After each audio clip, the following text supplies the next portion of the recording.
গল্পের শুরুতে দেখা যাবে একলব্য রাঙার কাছে গেলে রাঙা ভীষণ খুশি হয়ে যায়। এরপর রাঙা সবটা বলে দেবে কিন্তু কিছুই বলতে পারছে না। একলব্য বলছে, কি রাঙা, তুমি নাকি কি গুড নিউজ দেবে? এরপর রাঙা বলছে, হরে অরুণ বাবু, আমি তো প্রেগনেন্ট, আমি মা হতে চলেছি আর তুই বাবা। এই কথা শুনে একলব্য ভীষণ খুশি হয়ে যায়। এরপর দেখা যাবে একলব্য রাঙাকে একটা কথা বলে, রাঙা, তাহলে তোমাকে আজকে থেকে আর খেলতে হবে না, তোমার নিজের প্রতি নিজের একটু রেস্ট করতে হবে। এই কথা শুনেই দেখা যাবে রাঙা চমকে যায়। এরপর রাঙা বলছে, কি বলছিস কি তুই অরুণ বাবু? এরপর একলব্য বলছে, হ্যাঁ রাঙা। এরপর দেখা যাবে রাঙার স্বপ্নটা ভেঙে যায়। ঘুম থেকে উঠেই রাঙা ধরফরিয়ে উঠে। এরপর বলছে, কি আমি তার মানে স্বপ্ন দেখছিলাম? অরুণ বাবু এখানে আসেনি, তার মানে এটা স্বপ্ন। কিন্তু স্বপ্ন দেখেছি তাও ভালোই হয়েছে। আমি যদি সত্যি সত্যি অরুণ বাবুকে সবটা জানিয়ে দিতাম, তার মানে উড়ানবাবু আমাকে না করে দিত খেলতে যেতে। আর আমার তো এটা স্বপ্ন, বাড়ির সবার স্বপ্ন এটা। আমি খেলায় সোনার মেডেলটা জিতে এরপর দেশে যাব, এটাই সবার স্বপ্ন। এখন আমি যদি উড়নবাবুকে বলে দিতাম, তাহলে উড়নবাবু আমাকে খেলতেই দিত না। ভালোই হয়েছে এই স্বপ্নটা দেখে, যদি উড়নবাবুকে আমি সত্যি সত্যি বলে দিতাম, তাহলে কি একটা কেলেঙ্কারি হয়ে যেত। এরপর দেখা যাবে বাইরে থেকে ডাক পড়েছে সংগ্রাম সেনের। সংগ্রাম বাইরে থেকে ডাকছে রাঙাকে, রাঙা ওঠো, তোমার প্র্যাকটিসের সময় হয়ে গেছে। এরপর রাঙা দরফরিয়ে উঠে দরজাটা খুলে দেয়। এরপর সংগ্রাম বলছে, রাঙা কিছু হয়েছে কি? তোমাকে সেই কখন থেকে ডাকছি। এরপর রাঙা বলছে, আরে না, আমার একটু চোখটা লেগে গিয়েছিল। এরপর সংগ্রাম বলছে, ঠিক আছে, তুমি ঠিক আছো এখন, তুমি যেতে পারবে? এরপর রাঙা বলছে, হরে কোচ স্যার, আমি যেতে পারবো, কোনো সমস্যা নেই। এরপর দেখা যাবে সংগ্রাম বলছে, ঠিক আছে চলো। এরপর রাঙা ফ্রেশ হয়ে সংগ্রামের সাথে চলে যায় প্র্যাকটিস করতে। এইদিকে দেখা যাবে প্র্যাকটিস করতে করতে রাঙার সেই একই চিন্তা মাথায় ঘুরপাক খাচ্ছে। একলব্যকে রাঙা এই কথাটা যখন জানাবে, তখন একলব্যর রিয়াকশন কি হবে? একলব্য কি বলবে রাঙাকে আর কোনোদিনও খেলতে দেবে না? কিন্তু রাঙা তো খেলতে চায়, শুধুমাত্র প্রেগনেন্সির জন্য রাঙাকে খেলতে দেওয়া যাবে না, এই কথাই রাঙা ভাবতে থাকে। এরপর সংগ্রাম এসে বলছে, কি হলো রাঙা, কি ভাবছো? এরপর রাঙা কিছুই বলে না। এরপর বলছে, না কোচ আর কিছু ভাবছি না। এরপর সংগ্রাম বলছে, এভাবে ভেবো না, তুমি এখন খেলায় মনোযোগ দাও, এসব চিন্তা করলে তোমার চলবে না। যদি তুমি চাও খেলতে না চাও, তাহলে আমাকে বলতে পারো রাঙা, কিন্তু তারপরেও এভাবে অন্যমনস্ক হয়ে থেকো না খেলার মাঠে এসে। এরপর রাঙা বলছে, কি বলছিস কি তুই কোচ স্যার, আমি খেলতে চাই, এটা আমার স্বপ্ন, আমাকে স্বপ্ন পূরণ করতেই হবে। এরপর দেখা যাবে সংগ্রাম বলছে, তাহলে খেলাটা মন দিয়ে করো। এরপর রাঙা বলছে, হ্যাঁ কোচ স্যার। একথা বলেই দেখা যাবে আবারও প্র্যাকটিসে মনোযোগ দেয় রাঙা। ওইদিকে দেখা যাবে প্রমিতা বারবার সে একই চিন্তা করছে। রাঙা হঠাৎ হঠাৎ মাথা ঘুরায়, আবার বমিও পায়। এটা তো কিছু স্বাভাবিক লক্ষণ না, তবে আমি যা ভাবছি সেটা কি সত্যি? আমাকে রাঙার সাথে কথা বলতেই হবে। এক্স্যাক্টলি রাঙার কি হয়েছে আমাকে জানতেই হবে।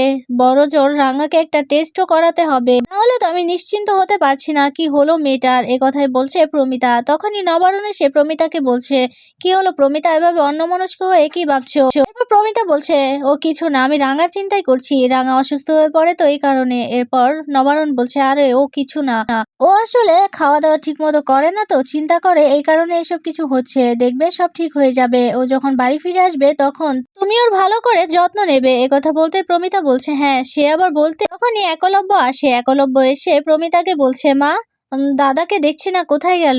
এরপর দেখা যাবে প্রমিতা বলছে, কি সভ্যকে দেখছিস না, সভ্য কোথায় গেছে, এখনো বাড়ি ফিরেনি? এরপর দেখা যাবে একলব্য বলছে, না মা, আমি তো কোথাও খুঁজে পাইনি, আমার আসলে একটু দরকার ছিল সেই কারণে গিয়েছি, কিন্তু ও তোর রুমে নেই। এই কথা শুনেই নবারুণ তো চিন্তিত হয়ে পড়ে। ওইদিকে দেখা যাবে বৃন্দা বাড়িতে ফিরে এসেছে। বৃন্দার কাছে প্রমিতা গিয়ে বলছে, কি তুমি বাড়িতে, সভ্য কোথায়? এরপর বৃন্দা বলছে, আমি কি ওকে ধরে নিয়ে বসে আছি নাকি, ও কোথায় আমি কি করে জানবো? এরপর অঙ্কুর বলছে, কেন, তোমার পিছু পিছুই তো বেরিয়ে গেল। এই কথা শুনে বৃন্দা চিন্তিত হয়ে পড়ে। এরপর মনে মনে ভাবতে থাকে, তার মানে সভ্য আমাকে আবারও ফলো করছে, কিন্তু আমি কেন বুঝতে পারছি না যে সভ্য আমাকে ফলো করছে? ও যদি আমাকে ফলোই করে, তাহলে ও কোথায় এখন? এরপর প্রমিতা বৃন্দাকে চুপ থাকতে দেখে বলছে, কি হলো, কথা কেন বলছো না, সভ্য কোথায়?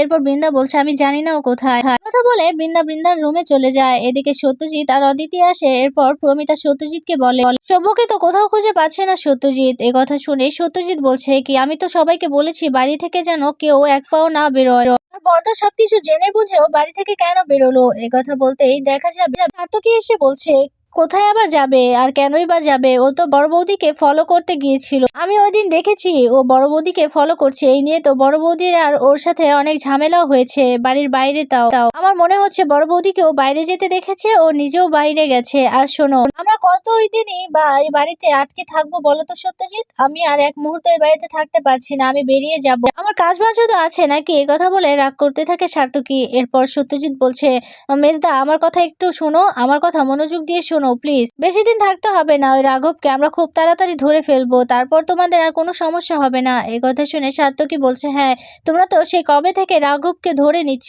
কিন্তু কিছু কি করতে পারছো? কিছুই করতে পারছো না। আমাদের শুধু শুধু বাড়িতে বসে থাকতে হচ্ছে। আমি এখনই বেরোবো, আমি বেরোবো বলছি। এই কথা বলতে দেখা যাবে প্রমিতা বলছে, সার্থকী এভাবে জেদ করিস না। সার্থকী কারোর কোনো কথা না শুনে বেরিয়ে যায়। এদিকে ময়না বলছে, যদি এই সার্থকীকে ওই রাঘব একটা গুলি করে দেয় তখন তো সার্থকী মরে যাবে। এ কথাই বলছে ময়না। এরপর প্রমিতা বলছে, আহা ময়না, কি বলছো কি তুমি এসব?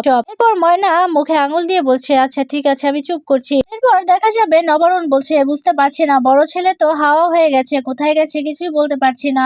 আর এখন এর মধ্যে মেজো ছেলেও বাড়ি থেকে চলে গেছে। এই দুজনকে নিয়ে আমি এখন কি করব? এই দুজনকে কোথায় খুঁজবো? এই কথা বলতে সত্যজিৎ বলছে, মামু তুমি কোনো চিন্তা করো না, আমি দেখছি। এরপর দেখা যাবে সত্যজিতের ফোনটা বেজে ওঠে। সত্যজিৎ ফোনটা হাতে নিয়ে দেখতে পায় আননোন নাম্বার থেকে ফোন এসেছে।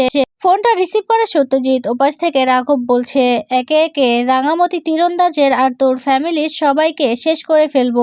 একথা শুনেই তো সত্যজিৎ ভীষণ চমকে যায়। এরপর বলছে, কে বলছো?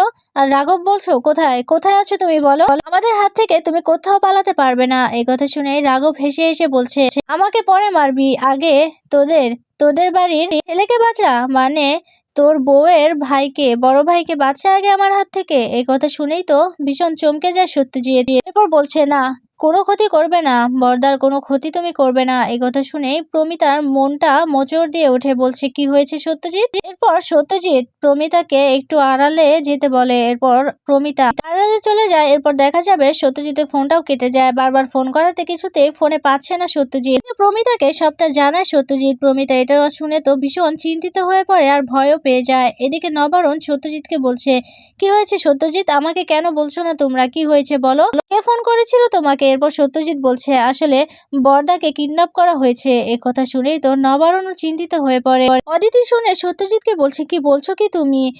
দাদা ভাইকে কিডন্যাপ করেছে? এ কি কথা শোনালে তুমি? এরপর সত্যজিৎ বলছে, আমি দেখছি ব্যাপারটা, একদম চিন্তা করবে না তোমরা। এরপর সত্যজিৎ বেরিয়ে যাবে। তখন প্রমিতা বলছে, আমিও তোমার সাথে যাব আমার ছেলেকে খুঁজতে। এরপর সত্যজিৎ বলছে, না মামি তোমাকে যেতে হবে না, তুমি বাড়িতেই থাকো, মামুর কাছে এখন তোমাকে থাকতে হবে। এরপর প্রমিতা বলছে, ঠিক আছে তুমি যাও। এরপর সত্যজিৎ বেরিয়ে যায়। ওইদিকে দেখা যাবে রাঙা ফাইনাল রাউন্ড খেলতে যাবে। ঠিক তখনই রাঙার মাথাটা আবারও ঘুরে যায়, কিন্তু রাঙা কোনো মতো নিজেকে সামলে নেয়। এরপর খেলার মাঠে যায় রাঙা। একে একে সবাই খেলছে আর তখনই রাঙার পালা। আর ঠিক সেই মুহূর্তেই দেখা যাবে খেলার যে বিচারক আছে তাকে তার মাথায় গিয়ে বন্দুক ধরে সেই টিউরিস্টরা।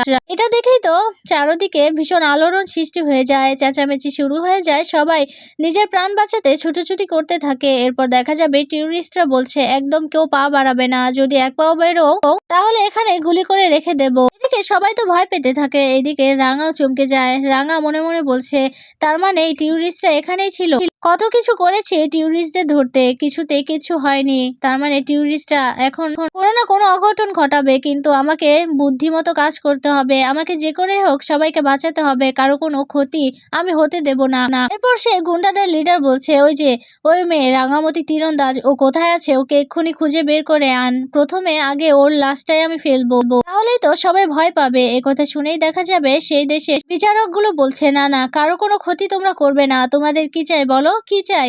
তোমরা কারো কোনো ক্ষতি করবে না। এই কথা বলতেই ওই গুন্ডাদের লিডার বলছে, আমাদের ভাইকে চাই, ভাইকে বের করে দে, তারপর সবকিছু ঠিক হয়ে যাবে, আমাদের ভাই ওখানে জেলে পচে মরবে, সেটা কিছুতেই হতে দেব না আমরা। এই কথা শুনেই দেখা যাবে সেই বিচারক মন্ডলী বলছে, না না তোমার ভাইকে কি করে বের করব আমরা? তোমার ভাই এত অপকর্ম করেছে, এত পাপ কাজ করেছে, এত অন্যায় করেছে, সে কারণে তোমার ভাইকে অ্যারেস্ট করা হয়েছে, তাকে তো কিছুতেই বের করা যাবে না। এরপর সে গুন্ডাদের লিডার বলছে, বলছে, তাহলে একে একে সবাইকে মরতে হবে। যদি আমার ভাইকে বের করতে না পারি তাহলে একে একে সবাইকে খুন করে ফেলবো। একথা শুনে সবাই ভয় পেতে থাকে। এদিকে দেখা যাবে রাঙাকে খুঁজে বার করে সেই গুন্ডারা। এরপর রাঙার দিকে বন্দুক তাক করে আছে। এরপর রাঙাকে বলছে, খুব তেজ তোর তাই না? আমাদের পিছু নেওয়া, সেই প্লেন থেকে আমাদের পিছু করেছিস, এখানে এসেও আমাদের পিছু ছাড়িসনি। আমাদের হাতে বন্দুকের গুলি খাওয়ার খুব শখ তোর তাই না? আমাদের তো চিনিস না, তোর লাশ আগে ফেলি, তারপর একে একে সবাইকে দেখে নেব। আগে তোর লাশ ফেললেই তো সবাই ভয় পাবে। একথা শুনে রাঙা চমকে যায়। এদিকে দেখা যাবে সংগ্রাম সেন বলছে, না না, রাঙার কোনো ক্ষতি তোমরা করবে না। তোমাদের কি ক্ষতি করেছে? ও তো তোমাদের কোনো ক্ষতি করেনি, ওকে ছেড়ে দাও বলছি। একথা শুনেই সে গুন্ডারা হেসে হেসে বলছে, বাবা, মায়ের চেয়ে মাসির দরদ বেশি। আমরা তো ওকে মারতে চেয়েছি, তোর বউকে তো আর মারতে চাইনি। তুই কে যে ওকে বাঁচাতে চাইছিস? এই কথা বলতেই চুপ হয়ে যায় সংগ্রাম। এদিকে রাঙা অবাক হয়ে তাকিয়ে আছে সবার দিকে।